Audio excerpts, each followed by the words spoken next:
اور باہر کے معاملات کا ایک نہ ہونا. خاص بات یہ ہے کہ انسان کے دل کے اندر شر ہو اور زبان سے خیر کا اظہار کرے. یہ نفاق ہے. یعنی اندر چھپی ہوئی چیز اچھی نہیں ہے اور انسان اس کو اچھا بنا کر دوسروں کے سامنے پیش. لیکن جب اندر بھی چھپی ہوئی چیز اچھی نہ ہو اور زبان پہ بھی چھپی ہوئی چیز اچھی نہ ہو تو اس کو نفاق نہیں کہتے. اس کا مطلب اصل میں وہ یعنی جب تک آپ دوغلے پن کا شکار نہیں ہیں، دوغلا پن نفاق ہے. اور پھر آپ دیکھیں کہ جیسے ہم بہت اچھے خوبصورت اور بہت زیادہ اعلیٰ کوالٹی کے اعمال ہیں، جیسے آپ کی نماز ہے، روزہ ہے، صدقہ ہے. یہ ایسے اعمال ہیں جس میں شر کا کوئی امکان نہیں. لیکن اگر آپ وہ بھی اللہ کے لیے، اس کی خوشی کے لیے نہ کرنا چاہیں بلکہ اس کے ذریعے سے اپنے لیے عزت چاہیں تو اللہ کے یہاں وہ اعمال قبول نہیں ہیں. استاد یعنی جس کے اندر نفاق ہے اس کو منافق کہیں گے؟ اسے منافق کہیں گے. تو جو منافق ہے، جس طرح سے آپ نے جو ڈیفینیشن دی، اس کے مطابق آخر انسان کیوں چاہتا ہے کہ جو اس کے اندر نہیں ہے وہ پورٹری کرے؟ یعنی اچھا اندر نہیں ہے تو باہر وہ کیوں سب کو اچھا بن کے دکھانا چاہتا ہے؟ اس لیے کہ انسان عزت چاہتا ہے. وہ چاہتا ہے مجھے ایسی چیزوں پہ بھی عزت ملے یعنی اس کو یہ اندازہ ہے کہ عزت اسی راستے سے ملے گی. ظاہر ہے امیج بلڈنگ کے لیے. یعنی اچھے اعمال کا آئیڈیا تو ہے پھر کچھ منافق کو. ظاہر ہے کہ منافق ایمان تو رکھتا ہے اگرچہ ایمان کا حق وہ ادا نہیں کرتا، کیونکہ ایمان اس کے دل کے اندر نہیں اترا ہوا، نہ اس کے اندر وہ سمجھ ہے. اس وجہ سے اس کی زندگی میں ہمیں بہت زیادہ ڈسٹارشن نظر آتی ہے.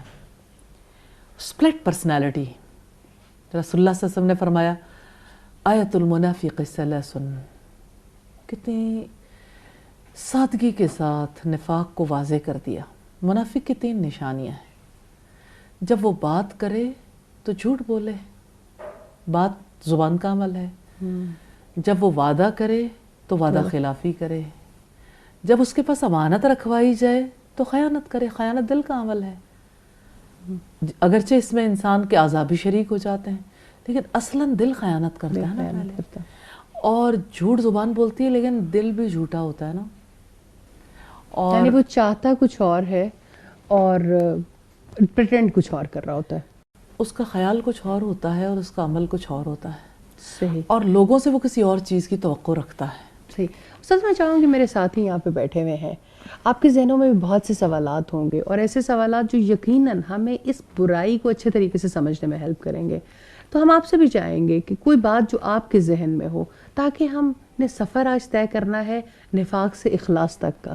نفاق کو سمجھیں گے، اس کی تباہ کاریوں کو سمجھیں گے تو اخلاص کی جانب جائیں گے نا، ورنہ تو اگر ضرورت محسوس نہ ہو تو کوئی سفر نہیں کرتا. اصل میں بات یہ فائزہ کہ یہ تو ثابت ہو چکا کہ ہر کوئی اپنے جسم کے پروان چڑھانے کے لیے، بیماریوں سے بچنے کے لیے، اپنی خوراک کی امپیورٹیز سے بچنا چاہتا ہے. جی. ماحول کی امپیورٹیز سے بچنا چاہتا ہے. ہم یہاں بیٹھے ہیں، کوئی مچھر کوئی مکھی برداشت نہیں کریں گے کہ کہیں بھی اگر ایسا کوئی سلسلہ ہوگا تو ظاہر ہے ہمیں نقصان پہنچ سکتا ہے. تو اس کا مطلب ہے جب ہمیں نقصان کا ادراک ہوتا ہے تو ہم اس نقصان دہ چیز کو ختم کر دینا چاہتے ہیں. ہم تو آرگینک فوڈز پہ جانا چاہتے ہیں تاکہ آرگینک زیادہ فوڈز سے پہ زیادہ پیورٹی کی طرف جائیں. جی پیورٹی کی طرف. آپ دیکھیں خالص فوڈز کے لیے ہر کسی کی کوشش ہے. مرچیں خالص کھائیں، نمک خالص ہو، آپ کی چائے کی پتی خالص ہو، گھی خالص ہو، آٹا خالص ہو، دودھ خالص ہو. دودھ خالص ہو. اور آپ دیکھیں کہ فکر کو خالص نہیں رکھنا چاہتے. فکر کہاں سے لیتے ہیں؟ آپ کی روح اگر آلودگی کا شکار رہے، پولوشن تو ہے نا، پولوشن ناپاکی کو ہی کہتے ہیں. صحیح. جی. استاذہ یہ منافق کے اندر ایسی کیا کمزوری ہوتی ہے کہ جس کی وجہ سے وہ یہ جانتے ہوئے کہ صحیح راستہ کیا ہے اور بظاہر ویسا بننے کی کوشش کرنے کے باوجود وہ اپنے اندر کو چینج نہیں کر پاتا؟ اس میں ایسا کیا فالٹ ہوتا ہے؟ اصل میں اس کے دل کے اندر یقین نہیں ہوتا. انفارمیشن اس کے پاس ہوتی ہے اور جب تک انفارمیشن یقین کے درجے کو نہیں پہنچتی اس وقت تک وہ